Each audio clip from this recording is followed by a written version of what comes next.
shekhe mbuuza ku tahaliri gye basoma nga batwala omufu. alabika yagala gitegeerako ntuufu si ntuufu. tahlili y'omufu yetera okutwala ng'omufu tumutwala tuyimba nti la ilaha illallah la ilaha illallah la ilaha illallah muhammadu rasulullah.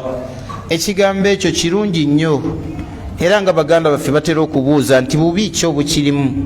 kigambo kirungi omuntu okusoma la ilaha illallah, naye obuzibu obuliwo kugiteeka mu kifo kitali kyayo. nabbi sallallahu alaihi wasallama bwe yalinga atwala abafu be, mu bye tulaba mu bigambo by'abasahaba byonna biraga nti nabbi yabatwalanga kasirise. kakati gwe eddiini wagijjawa egamba abantu okugenda nga boogera la ilaha illallah n'obulungi bwayo. tukubiriza abasiraamu obutaddayo kukola nkola eyo kuba si yaffe ya busiraamu, bal nkola nkoppe yakopebwa ku bakatuliki n'abakristaayo be batwala abantu baabwe nga bagenda bawoggana bayisaamu amaloboozi. ate abakristaayo paka n'olwaleero abafu baabwe babatwalirako bukanda omuliro. yali nkola yaabwe okuva edda nedda. kyova olaba nabbi yagamba nti la tukhtatamu ljanaza, jeneza teteekeddwa kubeera nga etwalibwa oba ewerekerwa bisawuti n'eddoboozi lyonna wanar yadde omuliro. bo bali mufu waabwe bwafa bagenda bayimba amaze mirimu gye, bagenda bayimba obuyimba obufaanana bwe butyo. akati naffe abasiraamu twalabanga tetulina kyetukola kyebateekawo abasiraamu abamu abakopperizi ne beerabira nti eno eddiini yajjula teyetaaga kukoppa, era ogenda okuwulira nga bateekako kasiida eyo la ilaha illallah la ilaha illallah la ilaha illallah muhammadu rasulullah.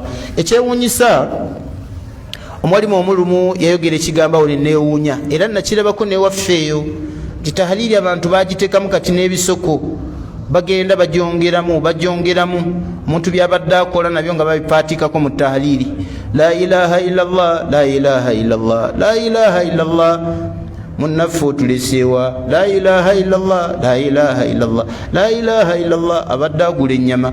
kati ebintu ebifaanana bwe biti abadde agula ennyama otuleseewa obuuza ebikwataganira naki nono mufu akoze eki afudde. kati tusaba allah tabaraka wataala abantu baffe abajjemu entegeera y'ekinabbida. munabbida ne bwemutegeeza amazima balina emputtu, kuba nabbi muhammadi yaziika abafu bameka. wallahi yaziika abafu nkuyanja omulimu n'ababe. twalifunyeyo olunaku lumu nga nabbi agenda agamba abafu nti la ilaha illallah. abamu bavuunula hadithi eno bubi.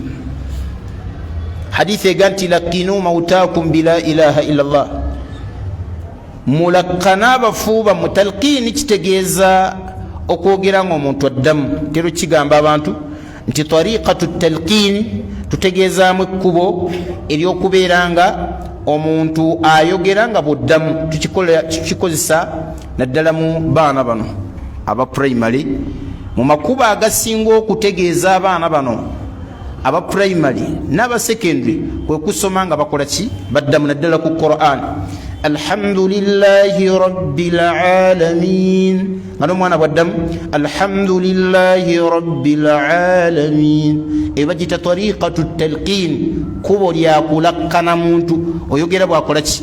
kati nabbi yaga nti lakinu mautakum, abantu abasemberedde okufa bo banabbida bakivunulamu bafu.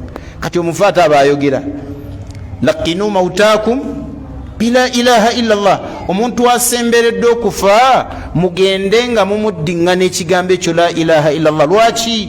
tulina essuubi nti ayinza okukutuka nakyo.